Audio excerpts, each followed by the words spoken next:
Hi guys, ये video last तक देखो, बहुत मजा आने वाला है। पूरा वीडियो लास्ट तक देखना गाइस। गाइस ये देखो क्या हो रहा है।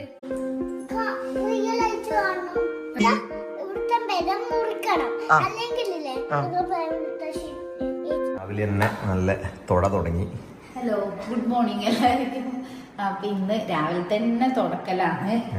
അപ്പൊ കഴിഞ്ഞ ദിവസം ഇവിടെ കുറച്ച് ആൾക്കാരെല്ലാം വന്നിട്ടുണ്ടായിന്. അപ്പൊ പിന്നെ എന്താ അങ്ങോട്ടും ഇങ്ങോട്ടും എല്ലാം ഈ പിള്ളേർ ഇതെല്ലാം ആകുമ്പോ ഫുള്ള് കച്ചറയായിട്ടുണ്ടായിന്. ഇന്നലെ നമ്മള് നീലേശ്വരത്തേക്ക് മറ്റു രാത്രി എല്ലാം അടിച്ചു വാരി എന്തെങ്കിലും കണ്ടിട്ടുണ്ടെങ്കിൽ ഒരു തുടയെല്ലാം തുറക്കുന്നത്. പിന്നെ പിള്ളേർ ഇല്ല ദിവസം എങ്ങനെയും ചളിയായിരിക്കും. ഇവര് 100 ഓട്ടം പുറത്തിറങ്ങുമായിട്ട് അപ്പൊ അങ്ങനെ തുറക്കുന്നത്. അപ്പൊ ഇന്നലെ നീലേശ്വരം പോയിട്ട് വരാം. നല്ല രാത്രിയായി, 12 മണിയാകുമ്പോ പിന്നെ വന്നിട്ട് കുളിയെല്ലാം കഴിഞ്ഞ് കിടക്കുമ്പോഴത്തേക്ക് അതിലും രണ്ട് അമ്മമാരും गाइस वीडियो को लाइक करके सब्सक्राइब करके शेयर कर दो गाइस, ठीक है गाइस।